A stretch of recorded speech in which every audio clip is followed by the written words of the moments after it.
Our DNA can be reprogrammed by words and frequencies, according to what researchers have recently found. But this is not new. We knew this since antiquity. There's the old adage saying, music soothes the savage beast. Let's remember what was written in the Old Testament concerning the young King David. David used to play the lyre, and he used to play it for King Saul, who was demon-possessed, and that was the only way King Saul could somehow soothe himself from his maddening fits. So even the ancient Greeks had a type of a treatment to heal people. They believed that a lot of sicknesses had to do with psychosomatic factors, and they had therapeutic centers where they would have fasting, washing daily, confession, listening to music, watching art, and also having performances daily of theater, the ancient Greek theaters. They would watch a tragedy and a comedy. Two theaters, a tragedy and a comedy, usually having to do with the same issues of daily life. So, this is something having to do, research promising results, and giving us the proof that DNA can be reprogrammed by words and frequencies.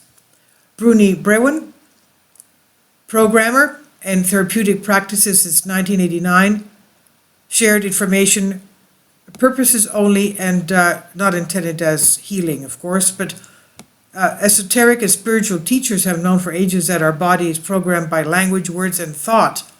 And you are what you think, you are what you pray, what you eat. She says, I quote from a summarized article by Barbel, edited, translated, only 10% of our DNA is being used for building proteins. It is this subset of DNA that is of interest to Western researchers and is being categorized. The other 90% are considered junk DNA. Russian researchers, however, convinced that nature was not dumb, joined linguists and genetics in a venture to explore that 90% of so-called junk DNA. Please support my Patreon account since YouTube has again demonetized my YouTube channel. The daily posts are 5 videos daily, and they are totally different from what I have on my YouTube channel. Thank you so much for your support and that you find all my content so interesting. You'll find the Patreon account details in the description box below. The Russian biophysicist molecular biologist Pyotr Garjajev showed that living chromosomes function just like a holographic computer using endogenous DNA laser radiation or coherent light. The researchers, say that the living DNA will always react to laser beams that have been modulated by frequencies, including language. This means that they manage, for example, to modulate certain frequency patterns, sound, onto a laser-like ray which influenced DNA frequency and thus the genetic information itself.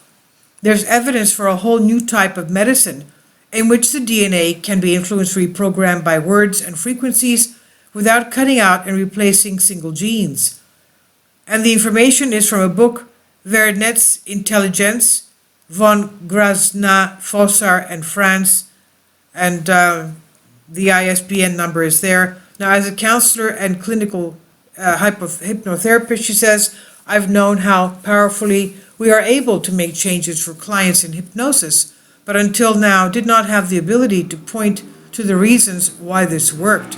And the article mentions, and which I agree with, she says, that when a person has traumatic things going on in their life and a frequency to create change is not available to them, this is why I ask all my clients for the history of their background.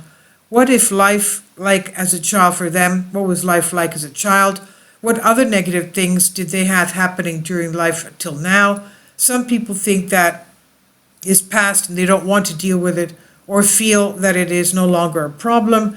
They might, and they might be right, but they might also be wrong, as these things could still have an influence on their nervous system that won't allow them to make changes. So that is your conscious mind talking, and let's ask the powerhouse of who we are.